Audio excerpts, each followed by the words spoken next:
بسم الله الرحمن الرحیم. په خپله اوله وینا کې موږ د پښتو ژبې د نثر په لومړۍ دورې پر خصوصیاتو باندې وغږېدو او کوشش مو وکړ چې په مناسبه وخت کې او په لنډه توګه دا شی تر سره ورسو. په دې وینا کې به موږ د پښتو نثر د اولي دورې پر لیکوالانو خبره کوو. نو لیکوالانو کې به اول واره موږ شروع واخو د محمد هاشم سرواني څخه. محمد هاشم سرواني د پښتو د نظم زوړوالی تر امیر کروړ او د نثر زوړوالی تر محمد هاشم سرواني پورې رسیږي. شیخ کټه په لرغوني پښتانه نومي کتاب کښې لیکي چې ابو محمد هاشم په هلمند کښې پیدا شوی و. د یو کتاب د سالو وږمه په نامه د عربي ژبې پر بلاغت او فصاحت لیکلی دی. ابن خلاد چې مشهور په ابیسینا و، له ده سره یې عمرونه تیر کړل. د عربي ژبې د شعرونو بلاغت او فصاحت یې ولوست، بیا په بست کښې وفات شو. د ابو هاشم سرواني کتاب موږ ته په لاس نه دی راغلی، ځکه نوره تبصره نشو باندې کولی. البته ده د ځینې اشعار په کتابونو کښې شته چې له هغه څخه داسې ښکاري چې د شاعري هم کړې ده، خو د نورو تصانیفو پته نه لګي، او دا هم امکان لري چې نور کتابونه یې هم لیکلي وي، ولې چې د وخت مروجه علوم خصوصا په عربي ژبه ښه عبور لرل. دویم کس له موږ سره په لیکوالانو کې دی سلیمان ماکو. د سلیمان ماکو د پلار نوم بارک خان او د ارغسان اوسیدونکی و. دا خبره ښکاره ده چې د سلیمان ماکو د ماکو قبیلې اوس هم په کندهار کښې شته. د سلیمان ماکو یو کتاب د تذکرة الاولیاء په نامه و. دی په خپله په دې کتاب کښې وایي چې زه په بېلابېلو کلیو ګرځېدم او د اولیاو د ژوند حالات مې سره راټولول. له دوی به مې خبرې او مجلسونه اورېدل. په تذکرة الاولیاء کښې دا 4 یا 5 ولیانو ذکر راغلی دی، لکه بیت نیکه، ملکیار غرشین، شیخ اسماعیل، کتب بختیار. دریم لیکوال له موږ سره محمد بن علي البسطي دی.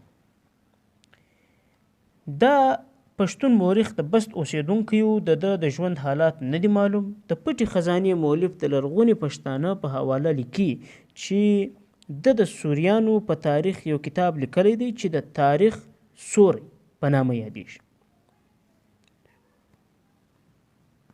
تاریخ سوری په نامه یادیږي. او دغسې د امیر کروړ ذکر او ښکارندوی ذکر هم پکښې شته، او د سوریانو نور اهم شخصیات هم پکې بیان کړي دي. بل کس له موږ سره احمد بن سعید لودي دی. احمد د لودیانو په یوه کورنۍ کښې د سعید کره پیدا شوی و. د ده د ژوند حالات نور هیڅ نه دي معلوم، فقط د یوه کتاب ذکر یې پټې خزانې کړی دی، خو هغه کتاب هم اوس نشته چې نوم یې علام الوضعي فی تاریخ الودعي. دا د کتاب نوم دی. دا کتاب د ملتان د لودیانو پر تاریخ لیکل شوی دی. د ملتان د لودیانو د شاعرانو شعرونه هم پکښې موجود دي. بل لیکوال له موږ سره شیخ کټه متیزی.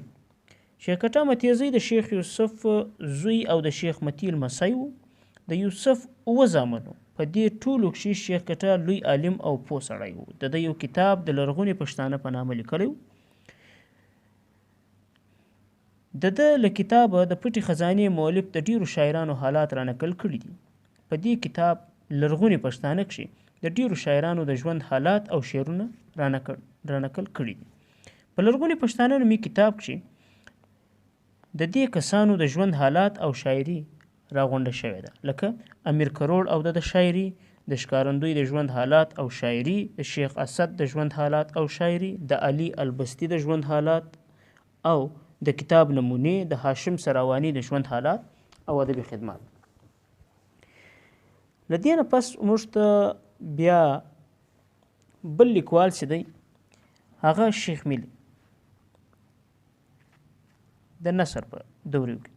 د شیخ ملي نوم ادم و، د پلار نوم یې شیخ یوسف و. د شیخ ملي شجره نسب خرشبون ته رسیږي.